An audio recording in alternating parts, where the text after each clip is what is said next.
Fala pessoal, sejam bem-vindos. Hoje vocês vão entender o porquê que eu encaro programação como se fosse um jogo. A gente vai pegar aquele código de Fibonacci da aula passada, aquele que a gente fez com recursividade dupla, e a gente vai melhorar um pouquinho ele. Beleza? Vocês vão ver que legal que dá para fazer com ele. Bom, não vou me alongar aqui, vamos direto para o código. Valeu! Então pessoal, aqui está o nosso código da aula passada.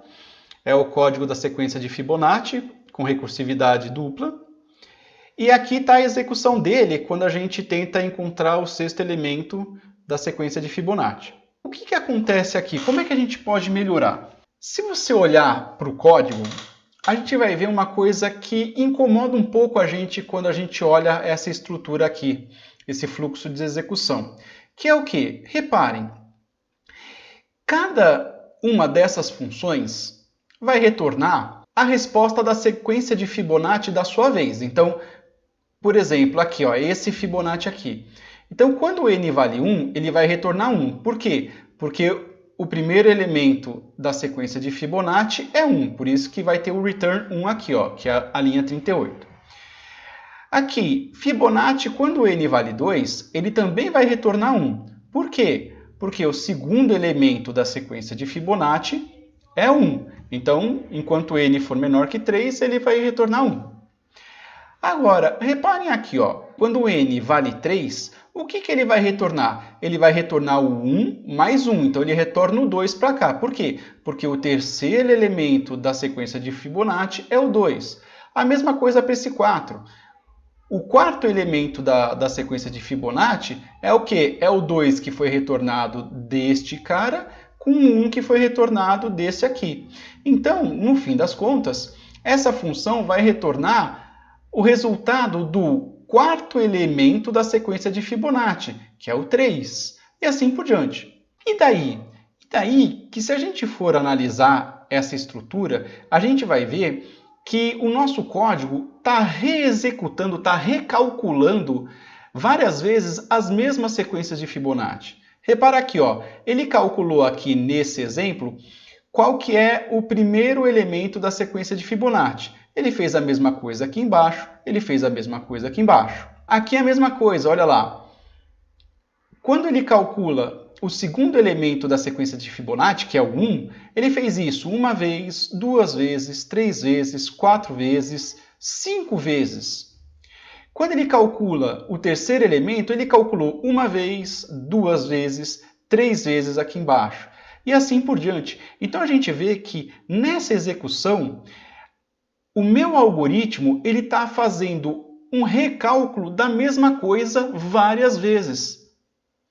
Então é aqui que a gente começa a tentar atacar o problema. Será que não existe uma forma de eu melhorar o meu código da sequência de Fibonacci de forma que eu não precise ficar fazendo o recálculo da mesma coisa? Será que não dá para eu aproveitar a resposta desse cálculo aqui quando eu chegar nessa etapa? O que vai acontecer se eu tentar criar um algoritmo que reaproveite cálculos que já foram executados antes? Dá uma olhada. Então eu começo o meu programa, ele vai vir aqui no 6. Opa, aqui ele ainda não calculou nada porque ele precisa ir para o 4. Não calculou nada porque precisa ir para o 2. Aqui ele vai retornar o primeiro resultado, né? Então ele vai retornar aqui qual que é o segundo elemento da sequência de Fibonacci. Então ele vai retornar para cá, para depois vir para cá, aí ele vai vir aqui, opa, vai calcular qual é o primeiro, volta para cá. Aí no segundo, opa, quando ele chegar no segundo, se eu já tenho um cálculo uma vez, eu já não preciso fazer cálculo nenhum, eu volto para cá. Ah, calculou o terceiro, volto para cá, calculo o quarto, volto para cá. Então, quando eu terminei esse grupo aqui, ó, eu vou conseguir reaproveitar todo esse grupo quando eu vier para cá. Repara só, se eu conseguir arranjar um jeito de armazenar cada um desses resultados aqui, o que vai acontecer? Quando o meu Fibonacci vier para esse lado, ele vai calcular o Fibonacci de 5, né? Para isso ele vai precisar vir para cá. Quando ele vier aqui, opa, eu já calculei o Fibonacci de 3, eu não preciso fazer essas duas recursividades aqui. Eu posso tentar buscar aonde eu armazenei o resultado, se ele já existe. Se ele já existe, já retorna o resultado direto. Aí ele vai vir para esse cara aqui. Opa, ele já sabe qual que é o quarto elemento da sequência de Fibonacci, porque ele já calculou aqui em cima e eu arranjei algum jeito de armazenar esse valor. Então ele não vai precisar vir e fazer todas essas recursividades aqui. Quando eu vier para esse Fibo aqui, cujo elemento é o quarto elemento, eu já vou ter calculado antes aqui em cima, e é só eu ir, né, onde eu armazenei o resultado e trazer ele de volta. Então eu vou evitar precisar vir para essas recursões aqui.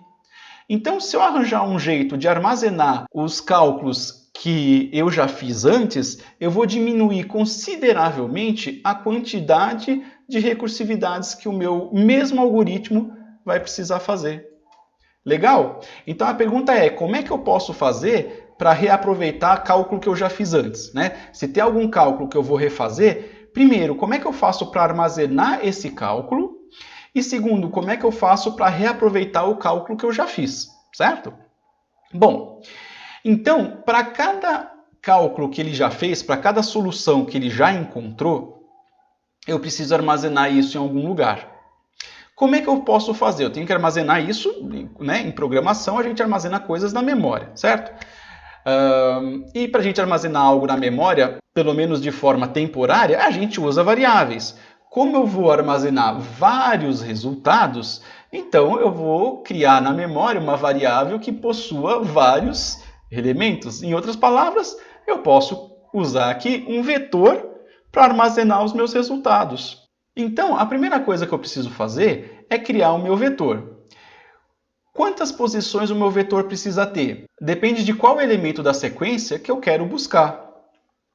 Então, se eu quero encontrar o sexto elemento, provavelmente vai precisar pelo menos 1, 2, 3, 4, 5 posições, porque a minha árvore vai ter profundidade no mínimo 5. Se eu calcular 7, a minha árvore provavelmente vai ter profundidade 6 e assim por diante. Então eu posso pensar da seguinte forma: uma vez que eu saiba qual elemento que eu quero calcular, eu crio um vetor com o tamanho desse elemento ou com o tamanho desse elemento menos 1. Pronto, já fica fácil eu saber com quantos elementos eu tenho que criar a minha memória, né? O meu vetor que vai armazenar os resultados. Aí o que eu posso fazer já para adiantar algumas respostas aqui? Eu sei que o primeiro e o segundo elemento são 1. Então eu já posso, quando criar o meu vetor, já colocar o número 1 nesses dois elementos. Quando eu vou executar a minha função, primeira coisa que eu vou fazer é verificar se a solução já existe no vetor. Como é que eu faço isso? Por exemplo, quando ele chegar aqui no Fibo de n, cujo n vale 1, eu posso verificar, opa, o primeiro elemento já existe na memória? Então eu verifico aqui, o primeiro elemento é 0, né? Então eu sempre vou procurar o elemento n-1, certo? O segundo elemento é o elemento 1, o terceiro elemento, quando n for 3, eu procuro na segunda casa.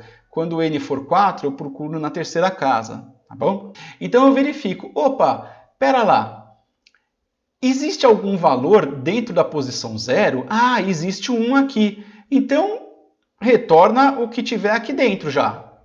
Pronto. Então é o que ele vai fazer quando ele vier aqui no Fibo de n valendo 1.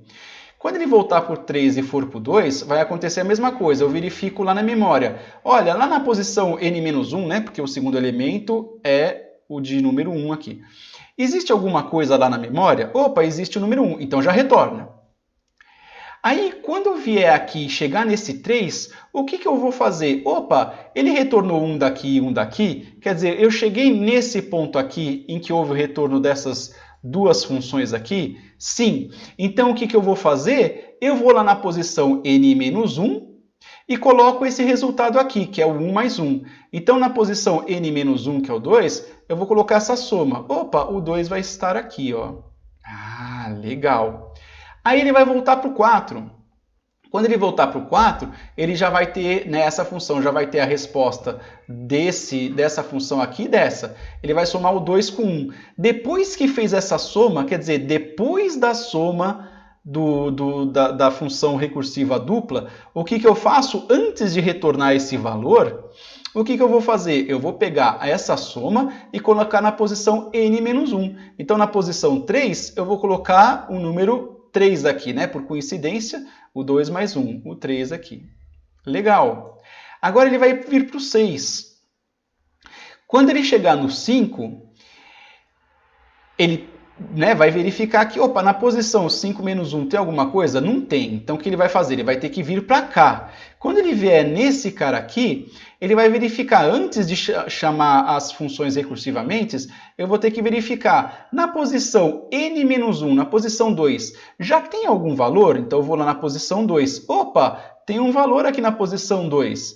Então, não faz recursividade não. Volta o que está na memória. Ele vai voltar o 2 direto para cá. Repararam? Já não venho mais para cá. Aqui na posição da memória, n-1, na posição 3, tem algum valor? Já tem o 3 aqui, porque foi calculado aqui em cima. Repararam? Tudo que já foi calculado, ele está aproveitando. Opa, já tem um 3 lá. Então não faz recursividade não. Retorna o que está aqui. Ele já vai retornar o 3 direto para cá. Ele economizou todo esse pessoal aqui. E vai vir para cá. Quando chegar aqui, o que ele vai fazer? Agora que retornou dessa função e dessa função, ele vai fazer essa soma, 3 mais 2, 5, e vai colocar o 5 na posição 4. Olha, ele vai colocar o 5 aqui. E aí sim ele retorna para cá. E aí ele vai fazer a soma aqui. Opa, eu estou no n valendo 6, né? Eu tenho o valor 3 e tenho o valor 5 que retornou. O que eu faço? Somo 5 mais 3, dá 8, e eu coloco na posição n menos 1 aqui. Então, eu vou colocar o 8 aqui, ó. E aí ele retorna para cá. Então, repararam como é que eu reaproveito? A primeira coisa que eu tenho que fazer, ver se já existe na memória. Se existe, retorna esse valor que já existe. Se não, manda fazer a função recursivamente. Na volta das funções recursivas, aí coloca na memória. Então, vamos colocar aqui no nosso código quais são os passos que a gente tem que fazer em cima dessa função recursiva. Primeira coisa, criar um espaço de espesso, é ótimo, um espaço de memória. Em outras palavras, um vetor. Aí, o que eu vou fazer? Nesse vetor, eu já vou preencher a primeira e segunda posições com o número 1. E aí, o que acontece? Como é que eu posso verificar se essa posição está ocupada ou não? Se fosse num Java, o Java, quando começa um vetor, ele já zera todos os valores. Então é fácil verificar, né? Quando eu chego aqui, para verificar se um valor já está na memória, é só verificar, é maior do que zero? Né? Se o valor é maior do que zero, é porque já está aqui na memória. Se não, é porque ainda não foi colocado. Mas o C, ele não zera. Então, ele pode ter lixo de memória aqui no vetor. É um problema. Como é que eu vou verificar se esse espaço aqui, né, se o espaço 2, tem algum valor aqui dentro? Então, existem pelo menos duas formas de se fazer isso. Eu vou mostrar uma delas. Que é o seguinte, quando eu criar o meu vetor, eu vou zerar ele. Tá? Eu vou zerar ele inteiro. Todas as posições aqui eu vou colocar como 0. Então, preencher a primeira e a segunda posições com o número 1. Mas antes... zerar todo o vetor. Novamente, por que eu estou zerando todo o vetor? Porque os valores 0 vão indicar que aquela posição não tem nada ainda, certo? Porque na minha sequência de Fibonacci não tem nenhum valor 0, no nosso exemplo aqui. Legal. Primeira coisa é criar a minha memória, beleza? Qual que é a segunda coisa? Quando eu for verificar, né? Quando entrar na função recursiva, primeiro, verificar se o resultado já existe na memória. Se existe, retorna o que está na memória. Se não, faz o cálculo recursivamente. Chamar a recursão dupla. Pronto. É simples assim. Não tem mais o que fazer. Tem mais uma coisa. E depois que os dois resultados foram encontrados, que dois resultados da recursão dupla, certo? Os dois valores foram retornados para essa função. armazenar o resultado na memória. Pronto, é isso que eu tenho que fazer na minha função recursiva. Então vamos lá, vamos fazer essa nova função recursiva. Eu vou reaproveitar o mesmo código aqui, só que eu vou fazer uma cópia dele, para a gente ter os dois para comparar depois. Ó, essa vai ser minha recursividade dupla 2. Legal? Então aqui, antes de mais nada, né, antes que eu me esqueça, vamos lá. Joia!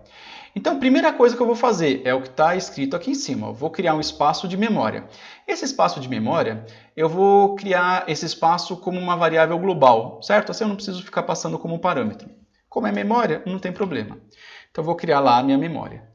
Eu poderia criar ele como um vetor. Long int, por exemplo, memória de, sei lá, 100 posições, né? Porque a gente sabe que a gente não consegue calcular mais do que 90 e poucos elementos da função de Fibonacci, que aí dá zica. Eu poderia fazer desse jeito, tá? Iria funcionar.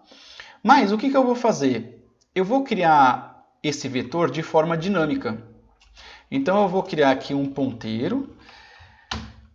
E aí eu vou criar ele dinamicamente. Por quê? Porque aí eu posso criar ele do tamanho que eu quiser. Eu não preciso criar um vetor de 100 posições quando eu quiser calcular só o sexto elemento, porque aí eu vou ter 94, 95 posições que são inúteis para mim. Só por causa disso, puro capricho. Se você não se lembra direito como se faz essa alocação dinâmica, existe um vídeo anterior, eu vou colocar aqui embaixo na descrição do vídeo, onde estão esses vídeos, para você se lembrar como é que se cria. O importante é que a sintaxe do uso de ponteiro com vetor é intercambiável. Tá? Então eu posso criar o meu vetor como um ponteiro e depois usar ele como vetor e vice-versa. Eu poderia criar ele como vetor e depois usar ele como ponteiro. Tá? Então tá lá, eu criei aqui o meu ponteiro. Agora eu vou criar uma função para inicializar esse vetor. Então vamos lá, void inici... Só para a função main não ficar suja. O que eu vou fazer aqui? Eu vou iniciar o meu vetor. Então, memória recebe long int asterisco eu usaria o malloc, tá? Mas aqui eu vou usar o calloc. Qual a diferença do malloc para o calloc? Nos outros vídeos eu usei o malloc. O malloc aloca um espaço na memória com tantas posições. Só que o malloc ele reserva o espaço na memória, mas ele não inicializa, ele não zera esse espaço. O calloc ele é um pouquinho mais lento que o malloc, mas é um lento irrisório para a gente, tá? Só que a diferença é que o calloc ele zera aquela posição de memória, aquele espaço de memória que ele reservou, tá bom? Por isso que eu vou usar o calloc. Calloc. Aqui ele é um pouquinho diferente, tá? Eu tenho que passar quantos elementos eu quero que ele reserve. Então eu vou criar aqui um parâmetro.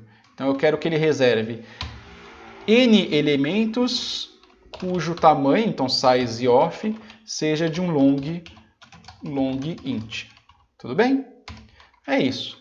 Então, em resumo, se você não pegou os outros vídeos e não tem muita ideia do que é a alocação dinâmica, o que esse calloc está fazendo é reservar um espaço na memória de n elementos que sejam do tamanho de um long int. Então, ele vai, né, se você quiser calcular o elemento de número 50, ele vai reservar 50 posições de 8 bytes cada um, porque o long int são 8 bytes. O que eu vou fazer em seguida? Ih, já não lembro. Vamos ver o que eu fiz aqui. Zerar todo o vetor. Não preciso mais porque eu usei o calloc. Preencher a primeira e a segunda posição com o número 1. Assim eu já sei quais são os dois primeiros valores. Então, memória na posição 0 recebe 1. Lembrando, quando você usa ele como ponteiro, você pode continuar a sintaxe como um vetor, tá? É intercambiável. Memória na posição 1, recebe 1 também.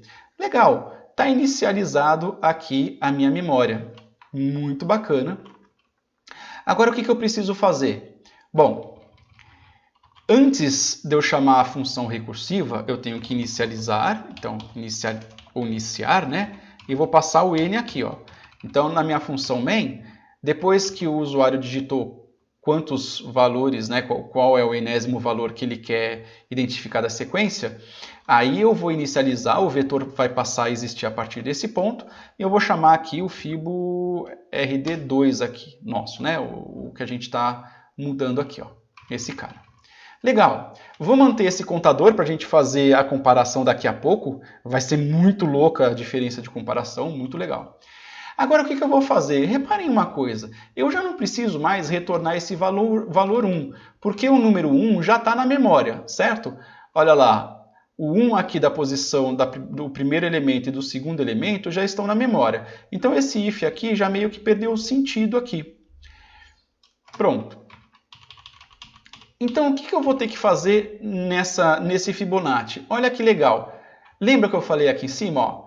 Quando entrar na função recursiva, a primeira coisa que eu tenho que fazer é verificar se o resultado já existe na memória. Então, eu vou ver, ó, se a minha memória na posição n-1, né? Por que n-1? Porque o primeiro elemento está na posição 0, o segundo elemento na posição 1, o terceiro na posição 2, e assim por diante, porque vetor em C começa na posição 0, certo? Então, se a memória n-1 for maior do que 0, é porque já tem um elemento lá. Então, o que eu faço? Mando retornar o que está na memória na posição n-1. Do contrário, aí sim eu mando realizar a recursividade. Então, vamos realizar a recursividade. Olha lá, vou mandar realizar essa recursividade aqui, ó. E o que vai acontecer? O que eu preciso fazer depois que tanto o valor dessa recursão aqui quanto o valor dessa aqui retornarem? O que eu preciso fazer? Eu preciso colocar o resultado na memória, porque ele vai entrar nesse else quando o valor ainda não existe na memória, né? Quando o enésimo elemento ainda não está na memória. Então, assim que isso aqui for executado e retornar o valor, é só eu colocar na memória. Então, eu vou colocar na memória, novamente em n-1, porque o vetor começa na posição 0, né? Eu vou colocar o resultado do que está aí. E aí, sim, depois disso, é só mandar retornar. Return memória. Repararam que já dá para melhorar o código ainda mais um pouquinho aqui. n-1. Pronto, fiz o meu código. Vai funcionar? Sei lá, vamos testar, né? Deve funcionar. Vamos ver. Vamos fazer isso aqui funcionar. Ah, lembrando, né? Se eu estou usando o calloc, então eu tenho que colocar o stdio e o stdlib aqui, tá? Então vamos cruzar o dedo e vamos ver o que acontece. O quinto elemento. Uau! É o elemento número 5 e foram executadas 7 vezes, 7 funções recursivas. Opa! Vamos ver com 6. O elemento 8. É isso mesmo, né? Porque o sexto elemento de Fibonacci é 8, depois deve ser 13. Certo? O 7 deve ser 13. Oh, que bacana! Então, está funcionando. E vamos ver, vamos fazer um breve estudo do que está acontecendo aqui, ó. Lembrando, do jeito que estava antes desse FiboRD, quantas vezes eram executadas recursivamente essa função? 15, né? Dá para contar aqui, ó. 1, 2, 3, 4, 5, 6, 7, 8, 9, 10, 11, 12, 13, 14 e 15 aqui embaixo. Vamos executar ele com a minha função aqui, ó. Foram executadas 9 vezes e não 15. Muito legal, né? De 15 pulou para 9. E você pode pensar que isso é pouco, mas não é. Você tem que pensar que a execução aqui dos elementos cresce de forma exponencial. Se eu quisesse calcular o sétimo elemento, então seria uma árvore de profundidade 7, mas aqui eu dobraria a quantidade de folhas aqui e dobraria, né, em lateralidade também. Eu teria que ter um para o 6 aqui e um outro para o 7 lá embaixo. Então eu cresceria aqui de forma exponencial. Então, quando eu uso esse tipo de programação, eu reduzo a complexidade assintótica do código de exponencial para linear. De O de 2 elevado a n para O de n. Muito bem, agora vamos ver o que acontece se eu tentar calcular o elemento de número 50. Só para lembrar, no vídeo anterior, para a gente calcular o elemento de número 50, foram 40 e muitos segundos, tá? Entre 40 e 50 segundos, e foram executadas recursivamente aproximadamente 25 bilhões de funções recursivas, ok? Por isso que demorou tanto para executar, porque ele precisou executar 25 bilhões de vezes essa função aqui. Vamos ver o que acontece com essa programação melhorada que a gente fez. Vamos lá. Olha lá, o elemento de número 50. É ou não é sensacional? Foram 2 segundos e meio, poderia ser até menos, e foram executadas 97 vezes. Vocês viram que legal? Com a mesma lógica, eu usei praticamente a mesma lógica de recursividade dupla, só que com reaproveitamento do cálculo, eu tive uma redução de praticamente 25 bilhões de execuções da função recursiva. Isso é que é legal. E o meu código continuou enxuto, né? Ele está bonitinho o meu código, né? Eu aumentei uma linha aqui praticamente dele. E dá para melhorar um pouco, né? Dá para deixar o meu código ainda um pouco melhor. Muito legal isso, né, pessoal? É sensacional. Lembrando de novo, nossa, mas eu nunca pensaria nisso. Provavelmente não mesmo, eu nunca pensei. Tá?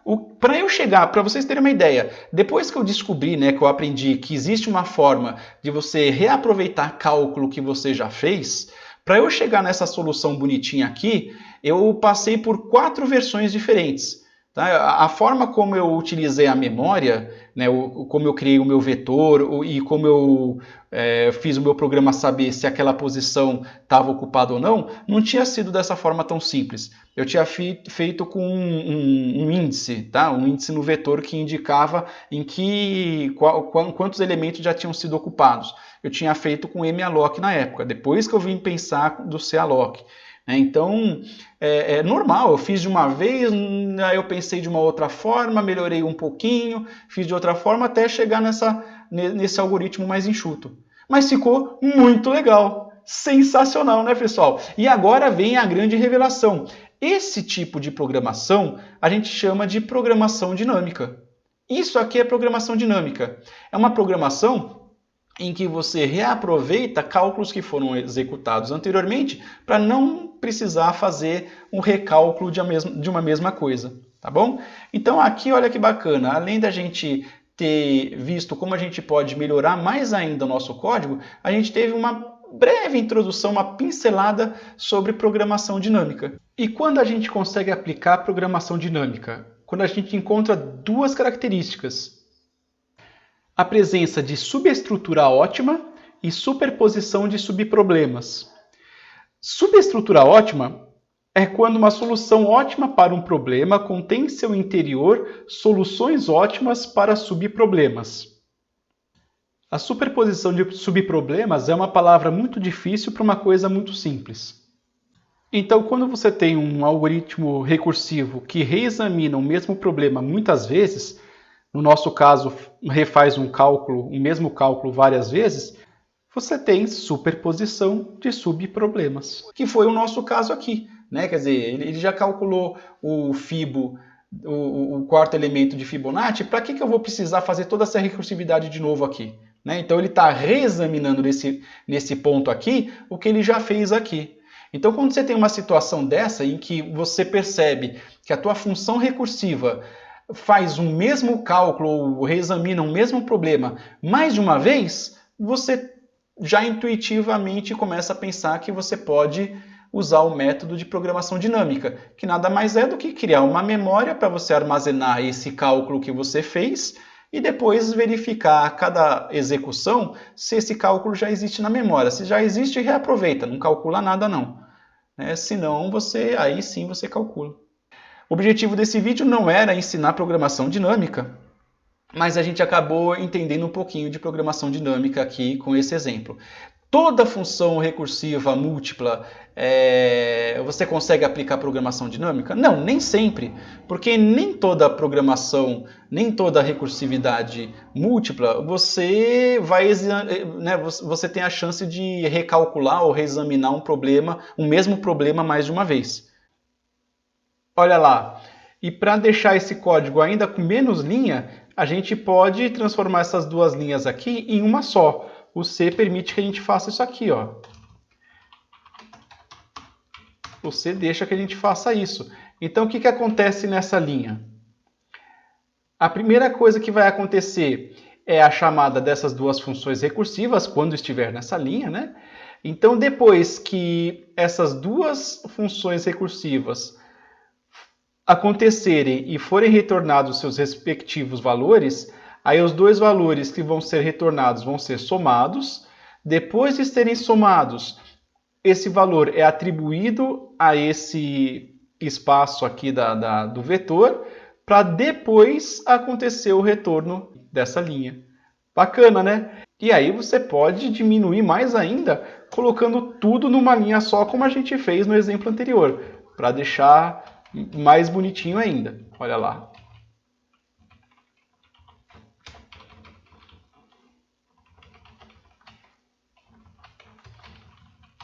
Você permite fazer isso aqui. Quer dizer, eu usei programação dinâmica, usei um método, né? Programação dinâmica é um método de programação. Economizei execução de função recursiva e tudo isso ainda numa linha só. Esse contador aqui, ele está aqui só para a gente ter noção do que está acontecendo, né? Olha lá, quando executar, se eu não cometer nenhum erro aqui, olha lá, funcionou. Muito bacana, né? Muito legal. Programação é muito legal. Vou voltar aqui ao como estava antes. Olha lá, para ficar mais fácil de entender. Vocês entenderam por que eu vejo jogo e programação como uma farinha do mesmo saco? Porque eu encaro as duas coisas da mesma forma quando eu vou fazer ou programação ou quando eu vou jogar. Então, quando eu vou jogar, eu primeiro tento jogar do meu jeito. Então eu entro num LoL e tento ir do meu jeito, aí eu sou xingado, normal, né? Ou vou jogar um Dark Souls da vida, eu tento jogar ele do meu jeito e morro bastante, até conseguir passar de fase, ou passar de boss, passar, né, daquele ponto. Às vezes não é nem uma fase, nem um boss, é num lugarzinho lá que a gente tem que passar, ou superar um puzzle lá, um quebra-cabeça. E aí eu tento fazer do meu jeito, porque eu curto mais dessa forma, né? Faz do seu jeito. Beleza. Aí depois que eu termino o jogo, normalmente é depois que eu termino o jogo, né? Ou às vezes a fase, mas normalmente é depois de terminar o jogo. Aí sim eu vou fazer o quê? Eu vou num tutorial. Aí eu vou aprender uma forma melhor de fazer aquilo que eu fiz. Ou vou num walkthrough, né? Num jogo de RPG, às vezes eu esqueci de fazer alguma missão que era importante lá pro fim.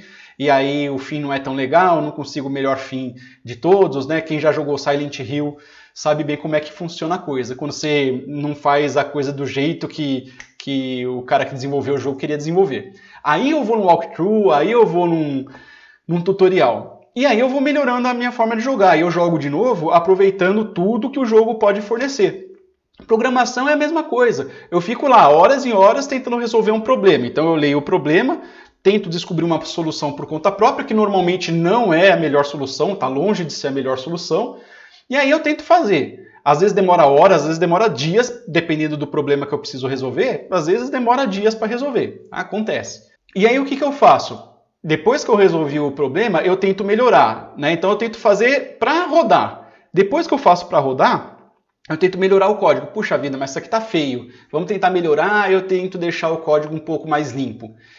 E aí, só depois disso, quando eu vejo que não tem mais o que fazer da minha parte, aí eu vou procurar ajuda na internet. Aí eu vou num fórum, um Stack Overflow da vida, e aí eu vou procurar uma solução melhor. E normalmente tem soluções muito melhores e mais de uma solução, né? E aí eu vou procurar, vejo como é que funciona, aplico de novo no mesmo programa, faço uma nova função, né? Deixo a minha e faço uma outra melhor do que a minha. E brinco, comparo e assim vai. Então as duas, tanto o jogo quanto a programação, a forma de encarar é a mesma. Isso que é o bacana. E o legal é o seguinte, em jogo, Você joga um Dota lá da vida, um Dota 2. Bom, se você não sabe a estratégia, você vai ser muito xingado, aí você vai lá no tutorial, aí você vai descobrir um jeito melhor de jogar. Quando você vai para um LoL, por exemplo, ou para algum outro jogo parecido, você já tem uma noção melhor do que você tem que fazer. Muitas vezes você tem que continuar procurando um tutorial depois para se encaixar nas especificidades daquele jogo, né? Mas você já tem uma ideia melhor. Mesma coisa, se você jogou Dark Souls 3 e conseguiu terminar, isso te dá habilidade para jogar outros jogos Souls-like, não é? Dark Souls-like.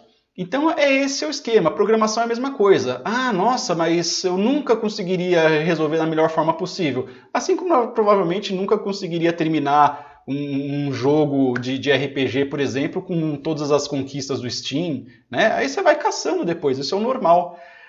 E aí, o bacana em programação é a mesma coisa, é que conforme você vai vendo as melhores soluções e aprendendo a como melhorar o seu código, você vai começar a aplicar isso em problemas relativamente semelhantes ou até muito diferentes, mas que dá para aplicar uma parte do que você aprendeu ali. E para mim, essa é a magia da programação. Legal, pessoal. Eu espero que vocês tenham essa magia em vocês aí, porque, cara, programação é muito louco. Olha o que a gente fez com Fibonacci, não é? Essa que é a magia da coisa. É quando eu acho que, nossa, cara, que código louco, eu fico pensando, imagina a primeira pessoa que inventou isso. Imagina a cabeça do cara. É que nem o cara que inventou o Mario. Quer dizer, imagina a cabeça dele. Ele devia acordar já comendo cogumelo de manhã para inventar umas coisas daquela. Beleza, pessoal? Então é isso, não vou me alongar. Até o próximo vídeo. Um abraço, tchau, tchau.